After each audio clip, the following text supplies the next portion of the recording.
Pernah nggak kalian menemukan kasus seperti ini? Jadi kalian membuat app mungkin berupa API atau front end yang dibuild menggunakan runtime Node.js versi 20 di komputer A. Kemudian kalian ingin menge-share atau menjalankannya di komputer yang berbeda. Misal komputer B dengan runtime Node.js versi 18. Nah, terkadang ada fitur app ini yang dibuild di Node.js versi 20 itu tidak kompatibel dengan Node.js versi 18. Solusinya yaitu kita harus mengubah komputer B ini runtime-nya versi ke Node.js 20. Itu cara yang pertama. Tetapi ada cara lain tanpa mengubah versi runtime ini, yaitu dengan Docker containerisasi. Nah, jadi gini alurnya. Saya jelaskan sedikit. App yang sudah dibuild ini kita build menggunakan Docker. Jadi outputnya itu Docker image ini. Nah, cara menjalankannya ini masih di komputer A ya. Docker image ini kita run menjadi kontainer yang terisolasi. Kontainer yang terisolasi. Ini.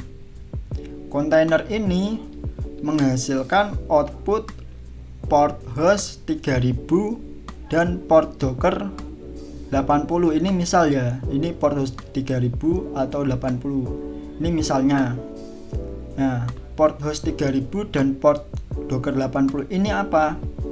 Port host ini yang bisa kita akses menggunakan Postman atau client access Google Chrome atau front end. Nah, untuk Docker port ini yang 80 ini yang ada di dalam kontainer, jadi dia tuh terisolasi, enggak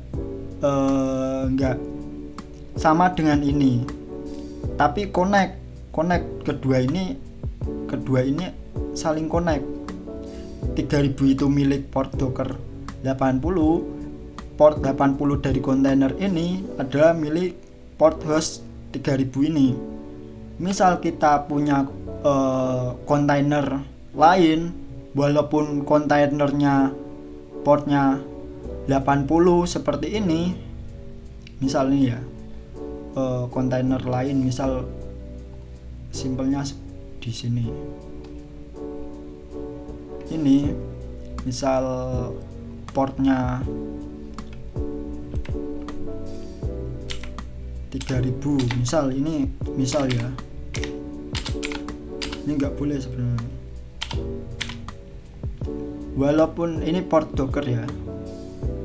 Yang pertama itu port host. Ini port host, ini port Docker. Nah, port Docker ini walaupun ini yang kontainer ini 80, tapi kontainer ini juga 80, itu enggak saling terhubung. Tetapi yang port host ini kan yang diakses di Postman atau di client access ya. Ini enggak boleh sama ini enggak boleh sama. Jadi seperti ini harusnya, walaupun ini yang host itu enggak boleh sama. Misal ini 3000, ini harus 3001. Kalau yang ini walaupun 80 enggak apa-apa. Soalnya yang port Docker ini dia terisolasi. Dia ini kan kontainernya kan udah kontainer beda kan. Ini udah beda. Jadi walaupun sama itu enggak saling terhubung. Yang saling satu parent itu yang ya ini yang port host ini. Yang port host ini enggak boleh sama. Nah, ini kontainer ini itu mekanismenya ini seperti ini. APPA, APPB, APPC ini port Dockernya boleh sama karena dia terisolasi, nggak saling terhubung. Tapi port hostnya nggak boleh sama, yang A 3000, yang B nggak boleh 3000 lagi. Port hostnya harus 3001 ya, yang C itu ya harusnya port hostnya yang berbeda dengan port host yang lain. Tapi kalau port Dockernya itu sama nggak apa-apa karena itu beda kontainer. Itu yang port kedua itu cuma di dalam kontainer. Jadi di dalam kontainer itu ibaratnya dia ada komputer lain, mini komputer gitulah. Nah, itu adalah penjelasan tentang kontainer. Nah, yang di-share di komputer B ini itu adalah Docker image ini. Docker image ini kita share. Cara mengesernya ada beberapa cara. Yang pertama, dengan Docker image ini kita ubah menjadi menggunakan command docker save ya. Itu outputnya berupa file .tar gitu. Nah, cara kedua, kita bisa menguploadnya ke Docker registry seperti kita mengepush GitHub. Tapi ini khusus kontainer. Nih, Docker registry. Nah, kita bisa mengupload ke Docker registry ini, kemudian kita pull image-nya jadi seperti GitHub ya, seperti GitHub lah, tapi ini khusus kontainer. Itu menggunakan platform Docker Hub. Tapi kita juga bisa menggunakan platform GitHub, namanya GHCR. Nah, GitHub Container Registry namanya. Nih, registry. Tapi ada setupnya ya. Nanti di pertemuan berikutnya saya akan membuat cara Docker image kita push ke Docker Hub atau ke GHCR, GitHub Container Registry. Nah, setelah kita dapatkan image-nya ke komputer B, kita hanya perlu mengerun seperti ini, seperti tadi alurnya itu sama. Jadi kita nggak perlu menyamakan runtime Node.js versi berapa, versi 18 pun kalau kita sudah ada image-nya ini, kita tetap bisa menjalankannya, tapi harus melalui Docker. Kemudian kita akan lanjut ke cara pembuatan image ini. Nah, tetapi sebelum itu alangkah baiknya, karena ini video pertama saya, perkenalan dulu. Nama saya Malvin. Cita-cita kecil saya, cita-cita besar sih, yaitu menjadi software engineer. Oke, langsung saja kita cara pembuatan Docker image-nya, langsung cekidot. Oke, di sini saya sudah menyediakan API sederhana yang mengakses get root status 200, ngerespon JSON. Oke, message-nya sukses. Nah, ini sebagai contoh ya, sebagai contoh untuk testing kontainerisasi. Di sini juga ada port ini, proses environment port ini nanti kan di sini nggak ada environment kan, nggak ada file seperti ini kan. Nah, nggak ada ini kayak gini. Tapi nanti ketika kita ngerun kontainer, saya akan mendeklarasikan environment melalui Docker run opsinya. Nah, pertama saya akan mengetes ini dulu tanpa Docker seperti apa. npm start. Nah, ini sudah bisa berjalan. Kita tes.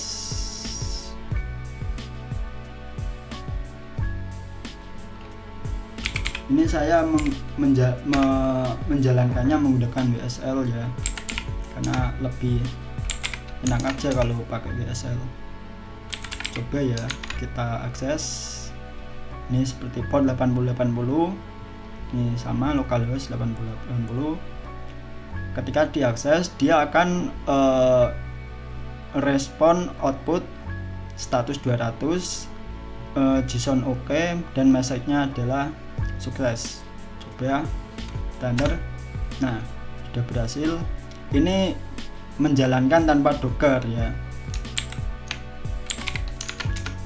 Oke, langsung saja kita akan mengkontainerisasi API ini. Yang pertama, di root directory ini kita buat dulu yang namanya docker ignore. Untuk apa? Ini tuh seperti halnya git ignore kalau kalian sudah belajar git ya, untuk menghindari hal-hal yang tidak ingin kita build ke dalam kontainer atau ke dalam image. Karena buat apa ini di build? Setelah kita buat docker ignore, kemudian kita buat yang namanya docker file. Di docker file ini kita ada to do yang harus kita buat ya. Yang pertama saya buat dulu. Yang pertama base image, kemudian work directory. Biasanya kalau saya seperti ini ya. Tentunya kalau setiap developer tuh kadang memiliki caranya masing-masing. Nyalin package JSON untuk caching, kemudian menginstal dependency,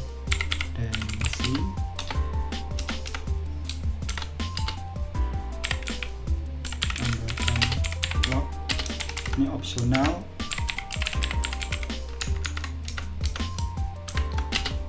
Nyalin seluruh file, kemudian expose plot host, menjalankan aplikasi. Nah, kalau saya tahapannya seperti ini. Jadi yang pertama base image, ini defaultnya seperti ini, from base image. Nah, base image nya ini kita kasih Node.js Alpine 320.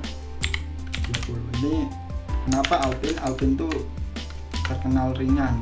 Base image itu sebenarnya ada banyak sekali, enggak cuma Alpine ya. Jadi setiap base image itu memiliki fiturnya sendiri-sendiri. Ada beberapa yang memang benar-benar ringan, tapi dia enggak mendukung. Kan nanti kalau sudah di run itu kita bisa mengakses directory dari image yang kita jalankan. Nah, ada base image yang enggak mendukung itu, enggak ngedukung komen-komen seperti ini. Kita nggak bisa ngekomen di terminalnya gitu. Tapi kalau ini yang Alpine ini mendukung. Kita lanjut. Ini work directory yang nantinya ada di image yang kita build ini. Kita letakkan saja di app, biar nggak jauh-jauh, simple. Sebenarnya mau apapun terserah Anda sih, terserah kalian. Kemudian menyalin package JSON caching dengan copy package bintang .json ke dalam ini, ke dalam directory rootnya. Ini directory rootnya tuh ini. Jadi gini, dia menyalin package bintang.json. Dia menyalin dua ini. Ini kan awalnya package. Nah, ada bintangnya kan. Jadi nggak cuma package. Jadi dua ini termasuk disalin ke dalam root directory image-nya. Kemudian setelah kita menyalin package JSON, kita menginstalnya. Ini seperti menginstal aplikasi npm gitu sih. npm install. Nah, setelah package disalin ke dalam directory, kita menginstal dependensi package itu sendiri. Setelah diinstal, ini sebenarnya opsional.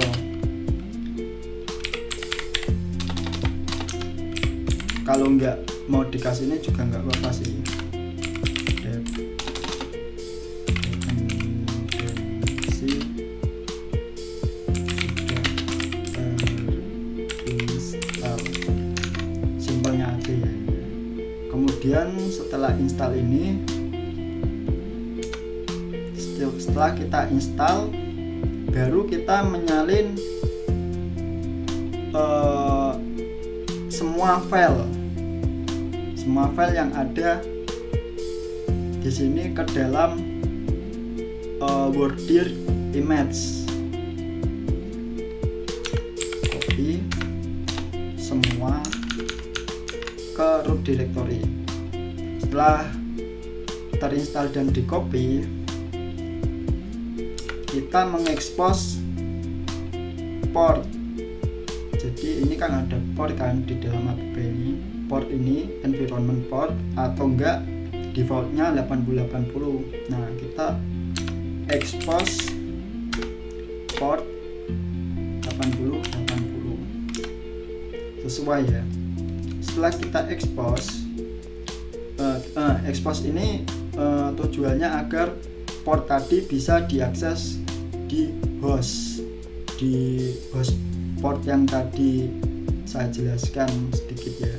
Setelah kita expose, menjalankan aplikasinya tentunya sama menjalankan aplikasi biasanya, yaitu npm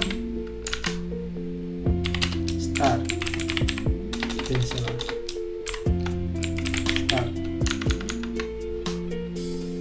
Nah, sudah kan?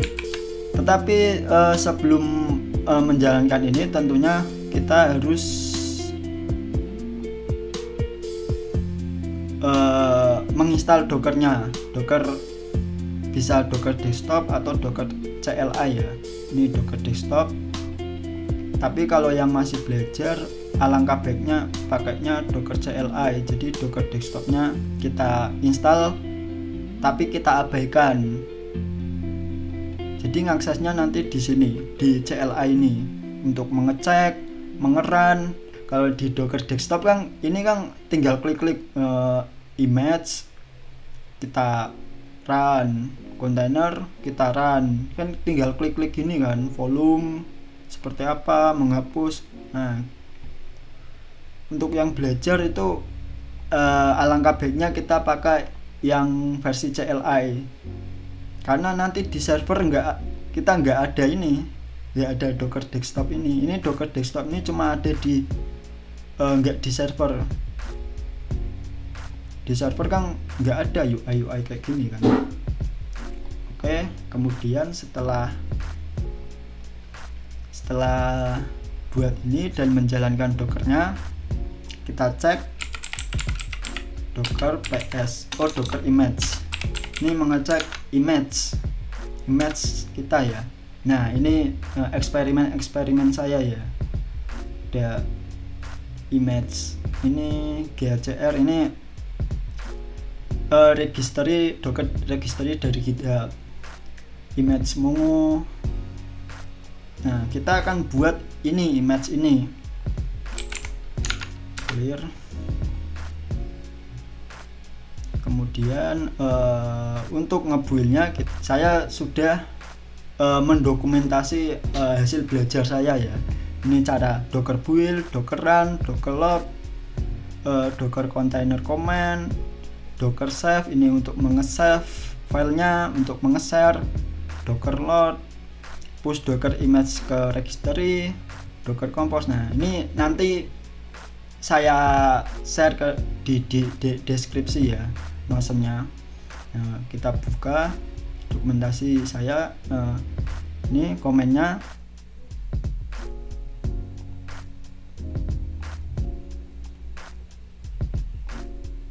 Kita paste. Nah, saya akan jelaskan docker build, dan di sini ada option dan path. Nah, option ini adalah opsi-opsi ini, opsi-opsi dari nih, opsi penting dalam docker build. Nah, di sini ada beberapa opsi, ada min t, min f, min build, min pull, target. Nah, ada banyak sekali opsi-opsi yang bisa kita gunakan. Nah, untuk cuma ngebuild kita bisa menggunakan min t dan min f ya.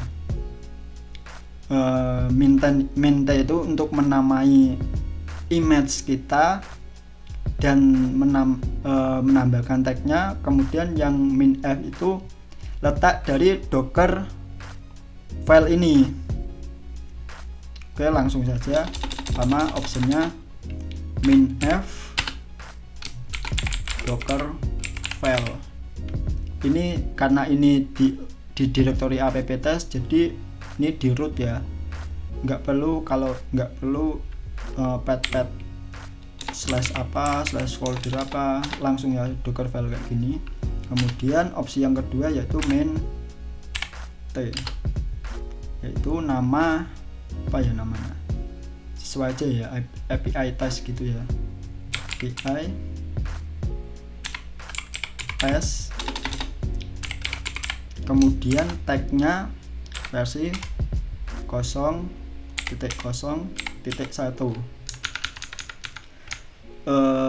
Dua opsi saja. Kemudian di sini ada path. Nah, pathnya itu ya sama halnya dengan ini docker filenya. Sebenarnya ini docker min f ini nggak usah dikasih juga nggak apa-apa sih, kita kasih saja ya biar deskriptif. Nah, seperti ini. Kemudian kita enter,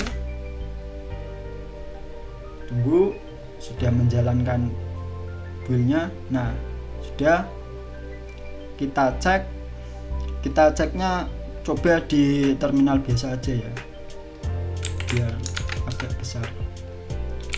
Kita cek docker image.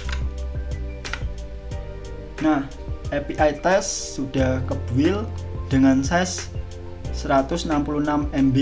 Ini ringan. Kalau kita nggak pakai Alpine base Alpine ini, wah itu gede banget, biasanya kadang sampai giga ya. Kemudian setelah image kita ke build, inilah yang kita share ke komputer mana aja, tetapi untuk menjalankannya seperti ini. Setelah API test ke build image-nya, kita cek apakah ada kontainer yang sudah dijalankan atau image yang sudah dijalankan. Coba ya, docker ps na. Nah, belum ada di sini. Ini semuanya ya, docker ps main a ini all. Kalau yang enggak a, ini yang kontainer yang berjalan, tapi enggak ada di sini. Kita pilih lagi. Kita akan mengerun API test ini. Coba. Nah, tadi kan docker build sudah. Ya, yang kedua adalah docker run. Sintak dasarnya adalah docker run opsi image command argument. Command argument itu optional ya. Ini biasanya yang advance developer yang advance yang menggunakan command-command ini. Untuk kebutuhan tertentu sih command-command argumen ini. Yang paling penting yaitu docker run opsi image ini. Kita copy saja.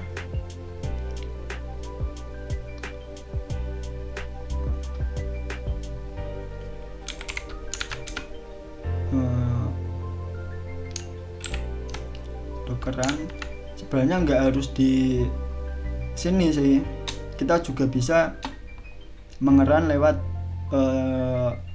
terminal yang ada di sini. Nah, docker run opsi image. Optionnya kita buka lagi, di sini ada tertulis opsi-opsi penting dalam docker run. Saya sudah mencatatnya. Ini sudah saya deskripsikan untuk apa, tapi yang paling penting itu adalah yaitu main name untuk menamakan kontainer image yang nanti kita akan jalankan. Kalau enggak dikasih main name juga enggak apa-apa sih, tapi nanti namanya random. Alangkah baiknya kita kasih nama biar kita tahu namanya apa yang baru kita build. Nah, untuk P ini port yang isinya port host dan port docker kontainernya.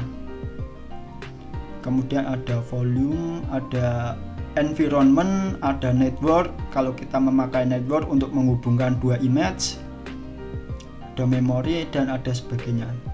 Tapi yang kita pakai adalah main name, main P, main E, environment ini. Oke, langsung saja. Yang pertama kita pakai main name. Nama dari kontainernya kita samakan aja, API test. Tadi belum ada kan? Nih, kita cek di sini kontainer belum ada, image-nya udah ada, kontainer belum ada. API test namanya. Kemudian main P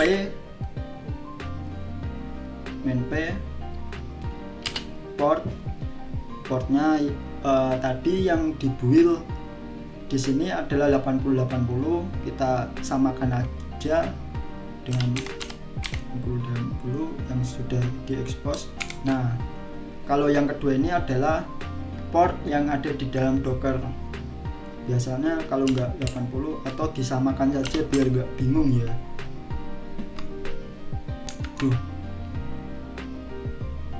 Maaf di sini mati listrik ya, tapi masih terang. Oke, kita lanjut tadi. Min P kita samakan saja, kemudian kita pakai main D. Main D ini untuk menjalankan di background. Coba kita nggak pakai main D dulu ya, langsung saja. Kemudian image-nya API S, jangan lupa tag-nya.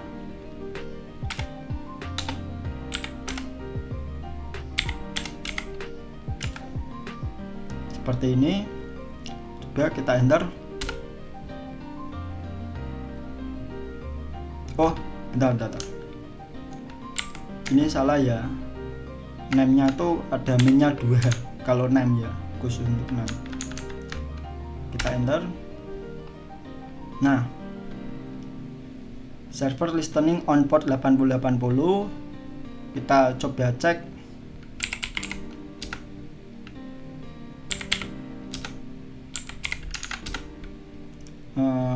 Docker PS. Nah, sudah ada image API test versi 01, namanya API test. Coba kita cek di sini. Nah, sudah ada kan? Kita coba. Ini kan port 8080. Kita akses. Nah, sukses kan?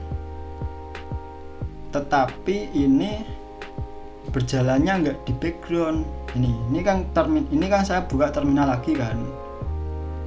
Nah, terminal ini nggak bisa dibuat apa-apa karena kalau kita keluar CTRL-C, nah otomatis dia akan berhenti. Coba kita cek docker ps. Nah, nggak ada kan. Kita cek semua docker semua kontainer yang sudah kita pernah build. Nah, dia statusnya exited atau sudah berhenti. Bagaimana cara mengatasi menjalankan di dalam background? Nah, tadi main D, kita sertakan main D itu tadi. Kita hapus dulu ya kontainer ini. Cara menghapusnya yaitu docker remove, lalu nama dari kontainernya, namanya API test.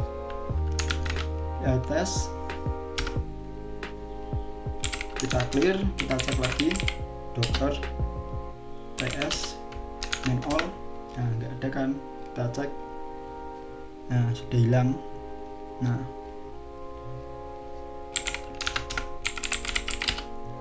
image, kita cek lagi image-nya. Nah, ini image-nya kita run dengan main D. Opsi main D ini main D. Nah, ini tentunya akan berjalan di background. Coba kita tambahkan lagi cara menyertakan environment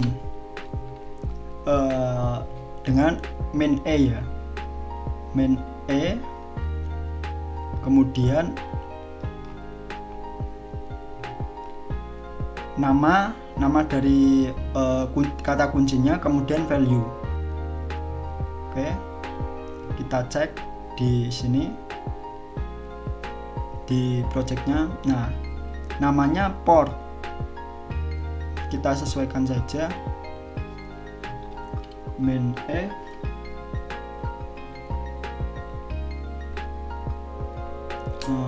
port sama dengan 80. Udah. Ini misal kalau ada environment lagi, kita gini, misal username sama dengan 23 atau main password, kita bisa sertakan langsung seperti itu. Oke, kita jalankan, enter. Nah, kalau kita menyertakan main D, outputnya itu cuma kode hash ID, kode ID atau kode hash nih ya.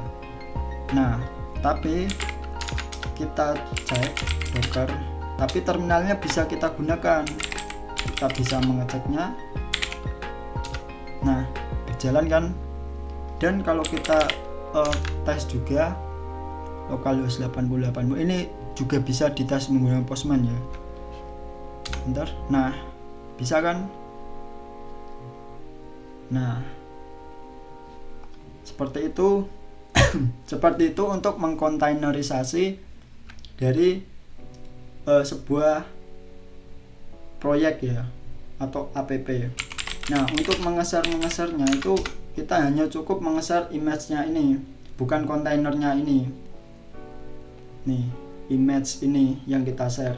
Nah, oke, terima kasih sudah menonton video tutorial kontainerisasi project ini, mengkontainerisasi API sederhana atau cara mengkontainerisasi ini. Nah, jangan lupa teman-teman like, comment, and subscribe. Sekian dari saya. Terima kasih. Bye bye.